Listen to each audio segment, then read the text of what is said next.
V-Guard presents कौन जीत रहा है, को पावर्ड बाय सेंसोडाइन एंड विमल। बोलो जुबां केसरी।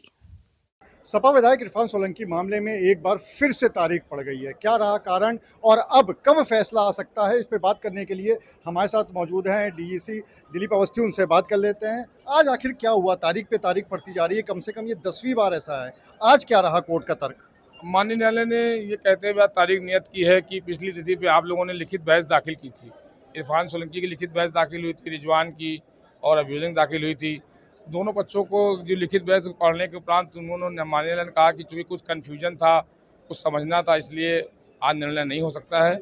निर्णय के लिए पुनः 27 तारीख नियत की है और इस तारीख पर रिजवान सोलंकी अन्य व्यक्तियों को जेल से तलब किया गया है। जो जमानत पर बाहर हैं उनको व्यक्तिगत उपस्थित होने के लिए कहा गया है और इरफान सोलंकी को तलब करने के लिए उनके अधिवक्ताओं ने एक एप्लीकेशन मूव की थी तलब करने के लिए।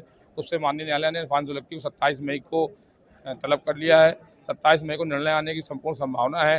हो सकता है कुछ कन्फ्यूजन की वजह से या कुछ तथ्यों की वजह से न्यायालय को निर्णय करने में कोई कठिनाई महसूस हुई हो, लेकिन निर्णय होगा और 27 तारीख को आने की संपूर्ण संभावना है क्योंकि सारी चीज़ें क्लियर हो चुकी हैं, सारे तथ्य आ चुके हैं, सभी पक्षों की लिखित बहस आ चुकी है, किसी पक्ष की कोई भी ग्रीवांश शेष नहीं है, सारे प्रार्थना पर निस्तारण हो चुके हैं और जितने भी अभियुक्त हैं उन सबकी तरफ से लिखित बहस चुकी माननीय न्यायालय में आ चुकी है, पढ़ी जा चुकी है। इसलिए इस स्थिति में उम्मीद है कि 27/5 को निर्णय माननीय न्यायालय सुनाएगी।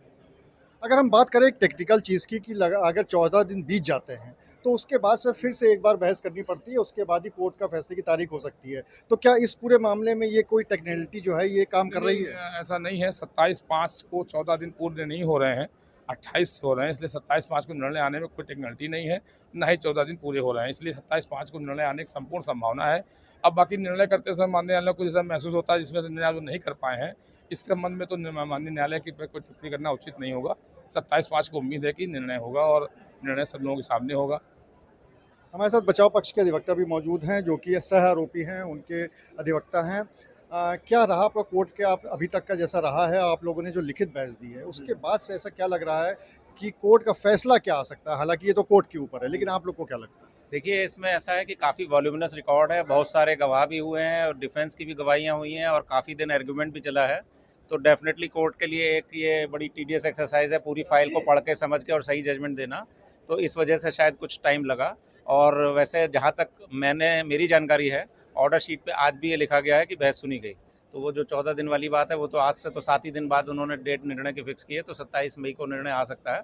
और बाकी जो निर्णय होगा वो न्यायालय की समझ में जो उचित होगा वो सभी के शर्माते जो आएगा निर्णय सभी के सामने आएगा। अगर इस समय की बात करें तो दो चीज़ों की सबसे ज़्यादा इंतज़ार है। एक तो 4 जून को जो चुनाव का रिजल्ट क्या होगा और दूसरा अगर हम कानपुर की बात करें तो यहाँ पर अब 27 तारीख को सपा विधायक इरफान सोलंकी मामले में क्या निर्णय आ सकता है। अनुराग अग्रवाल, TV9 कानपुर। वी-गार्ड प्रेजेंट्स कौन जीत रहा है, को पावर्ड बाय सेंसोडाइन एंड विमल। बोलो जुबां केसरी।